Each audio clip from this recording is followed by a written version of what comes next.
Que Deus nos abençoe esta noite, através da pregação, através do culto que nós estamos prestando a Ele. Abramos nossas Bíblias no livro de Efésios, capítulo 3.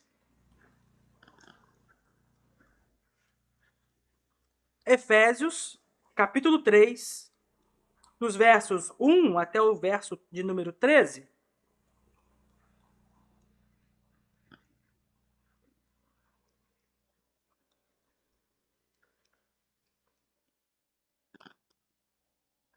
Carta de Paulo aos Efésios, capítulo 3, verso 1. Diz assim a palavra de Deus: Por esta causa eu, Paulo, sou prisioneiro de Cristo Jesus, por amor de vós, gentios.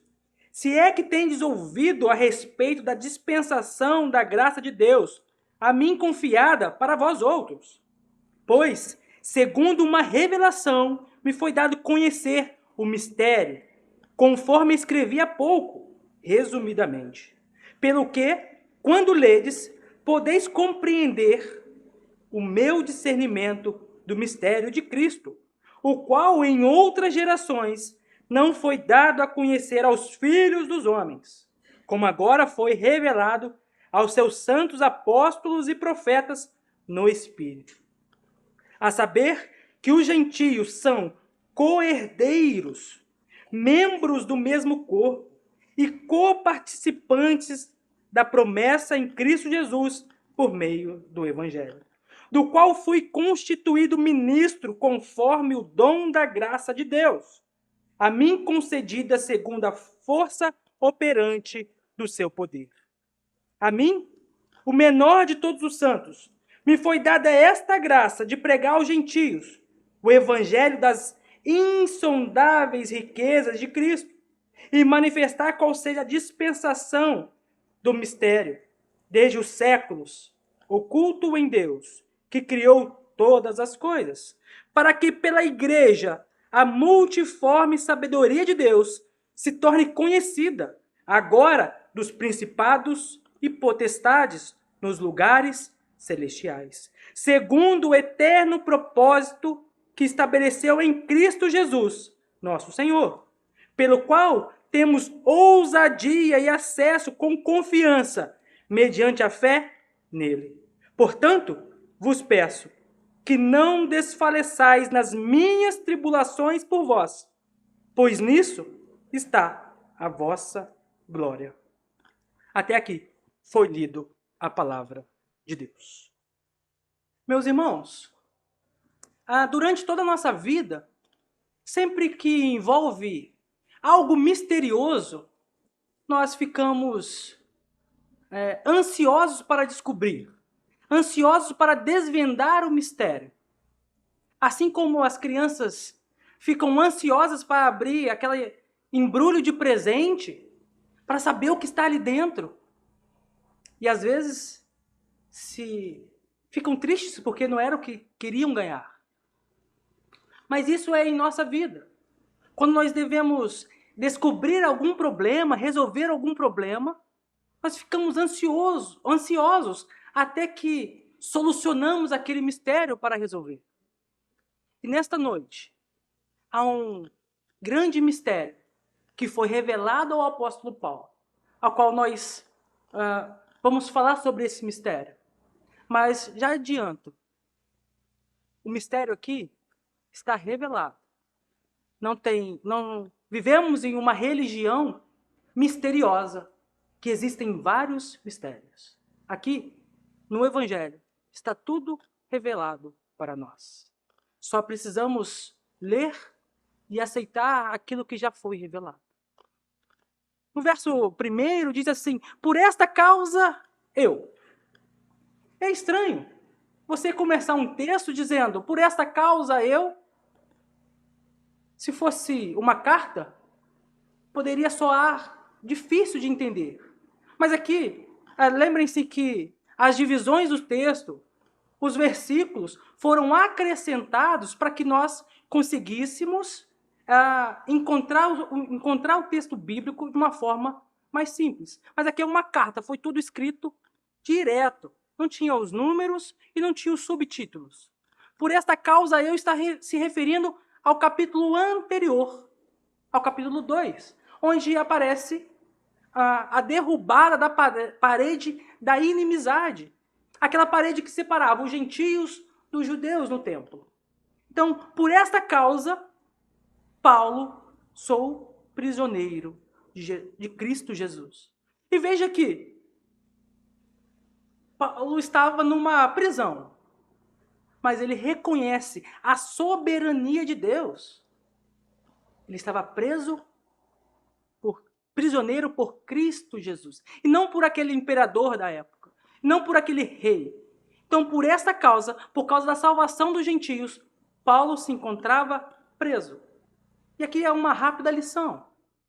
Fazer a salvação dos gentios, falar sobre o evangelho, há consequências. Paulo estava preso por pregar o evangelho. E Paulo se considera, então, prisioneiro de Cristo, e não daquela autoridade, no caso, Nero. E no grego, meus irmãos, a causa pode ser por esta graça. Paulo se regozijava em estar preso, porque estava sobre a vontade de Deus. E ele está preso por causa do amor de pregar o evangelho aos gentios. Mas aqui vamos fazer uma rápida retrospectiva no ministério de Paulo. Em Atos 9 vai narrar a conversão de então Saulo de Tarso. Saulo ali está perseguindo os cristãos, se encontra com Jesus, se prostra em terra, fica cego, entra para a cidade de Damasco e vai até um homem até ele, chamado Ananias. Mas antes desse homem chegar a Paulo, Deus, Cristo, melhor dizendo, aparece a Ananias em uma visão e diz o seguinte, Atos 9:15, mas o Senhor lhe disse, vai, porque este é para mim um instrumento escolhido para levar o meu nome perante os gentios e reis, bem como perante os filhos de Israel, pois eu lhe mostrarei quanto lhe importa sofrer pelo meu nome. Então, Paulo inicia o seu ministério 3 anos e meio depois. Começa todas aquelas viagens missionárias de Paulo, a plantação de várias igrejas entre os gentios. No capítulo 21 de Atos, um profeta chamado Ágabo vai profetizar que Paulo, se Paulo fosse para Jerusalém, ele seria preso. Então a igreja tenta convencer Paulo de não ir para Jerusalém. A igreja sente essa dor e fala assim, não, Paulo, não vai para lá, você vai ser preso. Paulo vai dizer o seguinte, no verso 13 do capítulo 21, então ele respondeu, que fazeis chorando, quebrantando-me o coração? Pois estou pronto, não só para ser preso, mas até para morrer em Jerusalém, pelo nome do Senhor Jesus. Como, porém, não o persuadimos, conformados dissemos, faça-se a vontade do Senhor. Então, a igreja não queria que ele fosse. Mas Paulo vai até Jerusalém, fica um período ali de uma semana e meia, e é preso. E quando Paulo é preso, ali ele é preso e tem as instâncias para recorrer. No capítulo 26 de Atos, vai narrar que Paulo já estava em outra instância, em outra prisão, e o imperador Herodes, o rei Herodes diz o seguinte, Atos 26:30, a essa altura, levantou-se o rei e também o governador e Berenice, bem como os que estavam assentados com eles, e havendo-se retirado, falavam uns aos outros, dizendo, este homem nada tem feito, passível de morte ou de prisão. Então, Agripa se dirigiu a Festo e disse, este homem bem podia ser solto, se não tivesse apelado para César. Meus irmãos, o que está acontecendo? Paulo foi preso em uma cidade, foi enviado para outra cidade, que é Cesareia, depois ele é enviado para Roma. E todas essas instâncias, Paulo está pregando o evangelho. E no final, no verso 20, no capítulo 28, vai mostrar que Paulo está preso em uma casa com cidadãos, com policiais romanos, a segurança romana ali tomando conta de Paulo.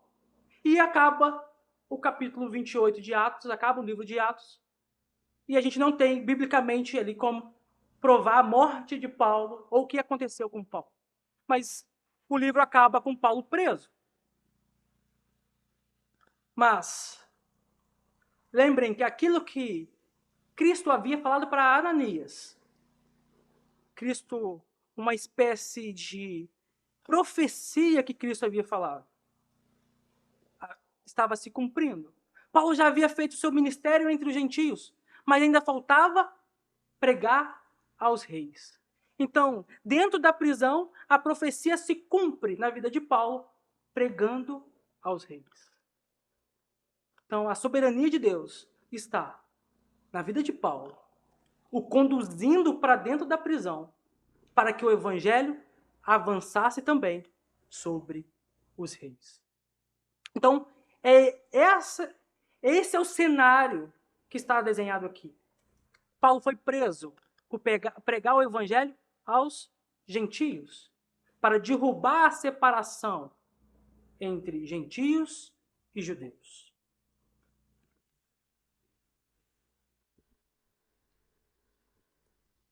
No verso 2, se é que tendes ouvido a respeito da dispensação da graça de Deus a mim confiada para vós outros, pois, segundo uma revelação me foi dado conhecer o mistério. Então aqui, Paulo não pesquisou sobre o mistério. Paulo não foi atrás, não foi a sua intelectualidade que o revelou, que mostrou esse mistério. Ele teve uma revelação. Foi dado conhecer esse mistério. Veio diretamente de Deus. Veio diretamente do alto. E uma dispensação da graça de Deus é reconhecer que não é um luxo fazer a vontade do Senhor. Conforme escrevi há pouco, resumidamente, ou seja, ele está preparando todo um cenário para falar o que é um mistério. Ele já falou alguma coisa antes. Capítulo 2, a separação, a parede da separação, a inimizade.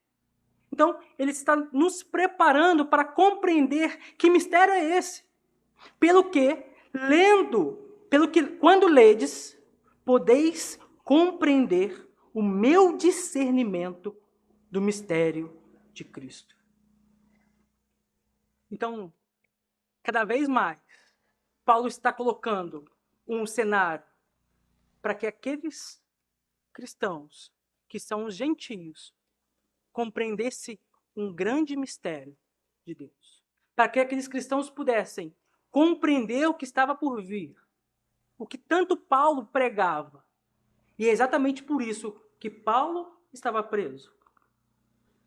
O qual, entre outras gerações, não foi dado a conhecer aos filhos dos homens, como agora foi revelado aos seus santos apóstolos e profetas no Espírito. Então, todo o Antigo Testamento, todos os homens que vieram antes de Paulo, ainda não tinha esse conhecimento.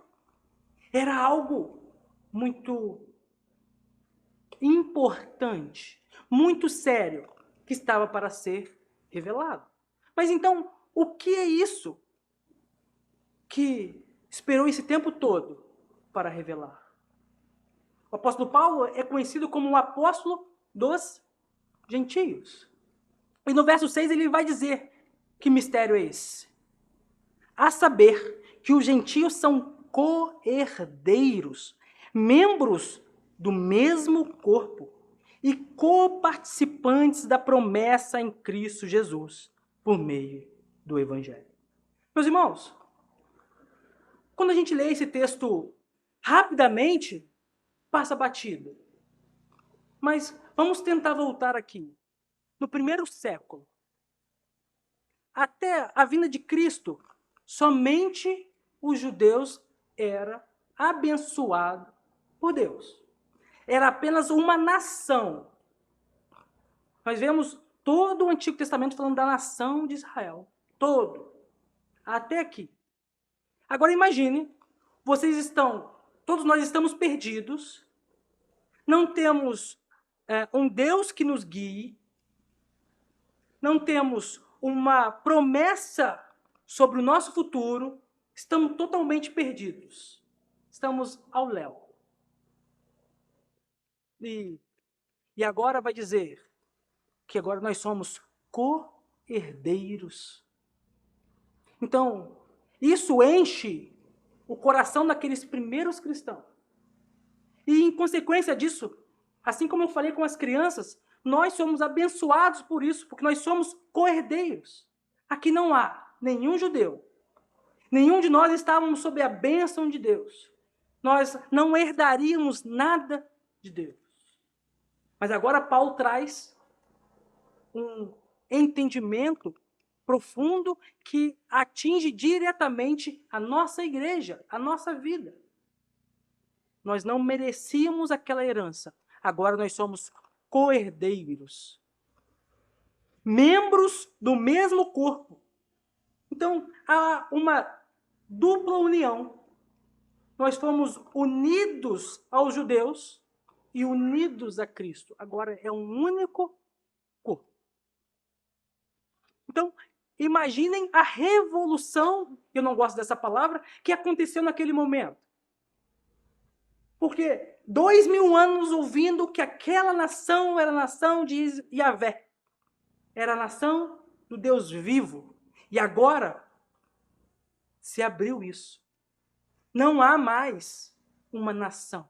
Há o povo de Deus, a igreja de Deus. Então, o que está acontecendo aqui? Jesus Cristo abriu as portas da salvação para todos os povos. Todos nós. Se isso não houvesse acontecido, meus irmãos, nós não estaríamos aqui. Nós não conheceríamos esse Deus. Porque nós somos gentios. Nós não estamos dentro da nação, de uma nação chamada Israel. Então, Deus nos faz membros do mesmo corpo e co-participantes da promessa em Cristo Jesus por meio do Evangelho. Todas aquelas promessas que foram feitas a Abraão, a Moisés, a Davi, todas aquelas promessas, nós fazemos parte, nós fomos inseridos na aliança de Deus. Nós não merecíamos. É isso que é o mistério que Paulo está tanto dizendo. E aí, os judeus, os mestres da lei, não iam deixar isso barato. Por isso, prenderam Paulo. Por quê? A tendência era, só essa nação. Vamos manter esse clubinho fechado. E aqui nós devemos parar para pensar. Nós não podemos fazer dessa igreja um clube, a qual só vai entrar quem eu quero. Só vai vir para cá do jeito que eu quero, a pessoa do jeito que eu quero. Deus abriu as portas da salvação para que nós pudéssemos pregar o Evangelho. E todos aqueles que creem no Evangelho venham para cá. Sejam inseridos na família da aliança. As portas estão abertas. Não há mais uma nação. Agora há um povo. Toda a igreja.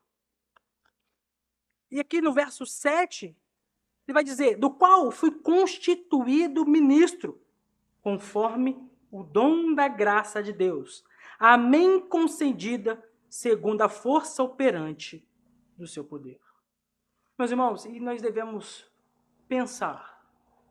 Há um grande mistério que foi revelado a Paulo, e a primeira coisa que Paulo fez foi entregar aos gentios essa bênção. E nesta noite, você está ouvindo sobre o grande mistério de Deus. Você está compreendendo o grande mistério de Deus. E nessa compreensão, qual será a sua atitude? Será que nós vamos guardar esse mistério para nós e ficarmos muito felizes pelo que Deus fez? Ou vamos compartilhar esse mistério para que outras pessoas ouçam e entendam o mistério de Deus. Ouçam e entendam o Evangelho. Assim como nós fomos resgatados no mundo, nós temos a missão de levar o Evangelho para que outras pessoas creiam no Evangelho. Essa é a nossa missão. Imitarmos a Cristo fazendo uma grande obra. A mim, o menor de todos os santos, me foi dada esta graça de pregar aos gentios o evangelho das insondáveis riquezas de Cristo. Insondáveis, meus irmãos. Nós não conseguimos quantificar, qualificar. Não conseguimos medir a quantidade de riquezas que há. Nós somos herdeiros dessas riquezas, das insondáveis riquezas. E muitas vezes a gente pensa poxa, eu poderia bem ter um tio que fosse muito rico e do nada chegasse em mim, olha, seu tio morreu e você ficou milionário agora.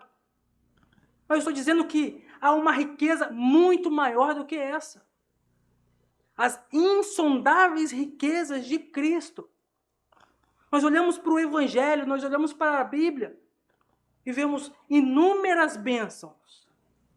E nós não conseguimos quantificar. No primeiro capítulo do livro de Efésios, vai dizer que Deus nos elegeu antes da fundação do mundo. Antes que Ele pudesse ter criado tudo isso. Ele já havia nos escolhido. Cristo nos redimiu na cruz, morrendo por nós. Nós ainda nem sonhávamos em nascer. E o Espírito Santo nos selou quando nós cremos no Evangelho. Então, existem bênçãos que você já recebeu, que você já foi abençoado de uma forma tão grande, tão insondável, que você não consegue mensurar. Nós não conseguimos olhar para o passado e ver antes da criação do mundo. Mas você foi abençoado com essas riquezas de Cristo. São insondáveis. E 9, e manifestar qual seja a dispensação, qual seja a administração do mistério, desde os séculos, oculto em Deus, que criou todas as coisas. Estava oculto esse mistério, agora foi revelado. Deus, aquele que criou todas as coisas, está revelando para você as riquezas insondáveis do Evangelho. E entre os versos 10 e 13, vem aqui um alerta para a igreja. Para quê? Pela igreja, aqui uma finalidade. Pela igreja, a multiforme sabedoria de Deus se torne conhecida agora dos principados e potestades nos lugares celestiais. E esse é um ponto do texto que é muito difícil. Muito difícil. Mas veja aqui o quão pleno isso é. A igreja vai mostrar a multiforme sabedoria de Deus, vai torná-la conhecida dos principados e potestades. É através da igreja que Deus mostra a sua multiforme sabedoria. Para quem? Para os anjos caídos, para os demônios. É através da igreja que Deus vai humilhar os demônios. Assim como ocorreu no livro de Jó. Lembrem que Deus inicia a conversa com Jó. E humilha Jó, e humilha o Satanás por causa da forma de Jó, de ser um homem reto e íntegro. E aqui, de uma semelhança, é a mesma coisa com a igreja. Deus humilhará Satanás por causa da igreja. Olha o compromisso que nós temos em nossas mãos. Deus vai se utilizar da igreja para que a sua multiforme sabedoria seja conhecida. Segundo o eterno propósito que estabeleceu em Cristo nosso Senhor, segundo a soberania de Deus, segundo a predestinação, segundo a sua vontade. Tudo que Deus estabeleceu antes da fundação do mundo, em Cristo Jesus. Pelo qual temos ousadia e acesso com confiança mediante a fé nele. Ou seja, meus irmãos, nós estávamos separados, nós não tínhamos herança, nós não tínhamos riquezas insondáveis, nós não éramos participantes da promessa de Cristo, nós não éramos do mesmo corpo. Agora nós temos ousadia, livre acesso a Deus, por meio de Jesus Cristo. E pela manhã eu falava isso na escola dominical. Quando nós oramos, falamos em nome de Jesus, Jesus está autenticando a nossa oração. Mas Jesus é Deus. Nós temos livre acesso a Deus por meio de Jesus Cristo. Então nós devemos ter ousadia de nos achegar a Ele. E a nossa oração tem que parar de ser uma oração que muitas das vezes é automática. Nós só repetimos todos os dias, em todos os horários, aquela mesma oração. Nós devemos nos derramar. Nós temos livre acesso, temos ousadia, mediante a fé em Jesus Cristo. E para concluirmos, verso 13. Portanto, vos peço que não desfaleçais nas minhas tribulações por vós, pois nisso está a vossa glória. O apóstolo Paulo está preso por causa da pregação do evangelho. E ele pede, não fiquem tristes, não fiquem desanimados. Apesar das circunstâncias, Deus é soberano sobre a minha vida e sobre a vida de vocês. Se nós estivermos na prisão, e um rápido parêntese, eu acredito que reverendo Samuel e eu não passaremos dessa geração sem ir para a prisão por causa do evangelho. Já estou até parando de tomar café com açúcar para ficar mais fácil só receber um café. Porque a pregação do evangelho nos levará para a prisão. E a pregação do evangelho pode levar cada um de nós para uma situação difícil, não como a de Paulo, mas pode nos levar para situações difíceis. Mas, pois nisso está a vossa glória. Nós sermos presos, passarmos por dificuldades por causa da pregação do evangelho, ao tentar alcançar os gentios, isso é o amor bíblico. Isso é um amor de ação, de atitude, não apenas um sentimento. Que nós possamos descansar em Deus, pois Ele é soberano. Ele revelou o seu mistério. Nós só estamos aqui porque o apóstolo Paulo nos amou e entregou a sua vida naquela prisão.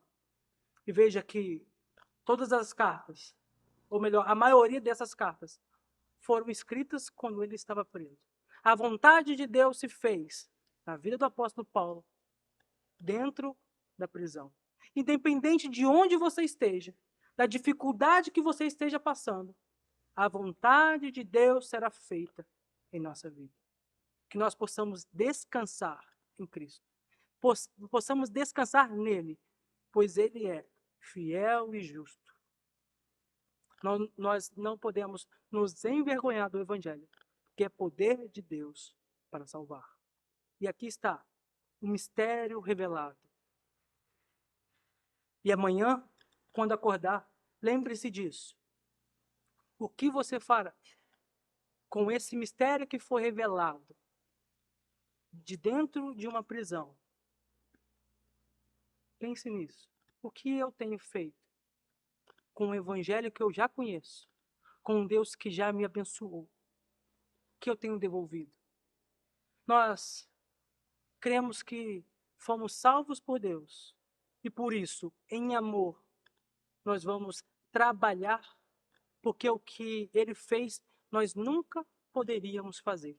A obra que Deus fez, nós nunca alcançaríamos. E que Deus nos abençoe.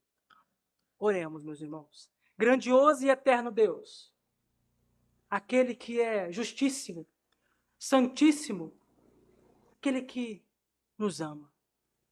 Ó Deus, nesta noite o Senhor revelou o seu mistério, que agora está para todos saberem. Em nome de Jesus, ó Deus, eu peço, Senhor, nós pedimos, conduza-nos, Senhor, conforme a sua vontade, a sua soberania, nós possamos descansar em Ti, Senhor, todos os dias de nossas vidas. E que nós possamos devolver, Senhor, aquilo que o Senhor fez por nós, pregando o seu evangelho, cuidando daqueles que o Senhor deseja que nós cuidemos. Que nessa igreja, nesse povo que está sob a sua aliança,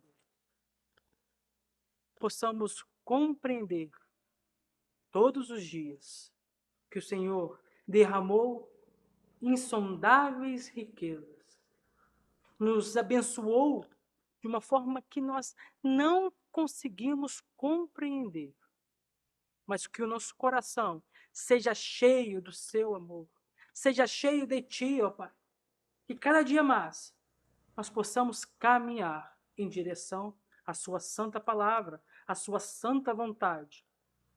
E nos dê, Senhor, ousadia para nos achegarmos a Ti, para confessarmos as nossas vontades, ó Pai, para confessarmos os nossos pecados, nós possamos ter uma vida de comunhão com o Senhor, uma vida de comunhão com a Sua igreja. E, Senhor, renova-nos, Senhor. Renova, Senhor, a alegria da Sua salvação para aqueles que estão desfalecendo, ó Deus. Para aqueles que estão tristes, ó Deus. Que a Sua alegria, que o Seu contentamento preencha o coração de cada um de nós. E que nós prossigamos para o alvo. Que nós prossigamos para glorificar o Seu santo nome, agora e eternamente. E em nome de Jesus lhe agradecemos, ó Pai. Amém.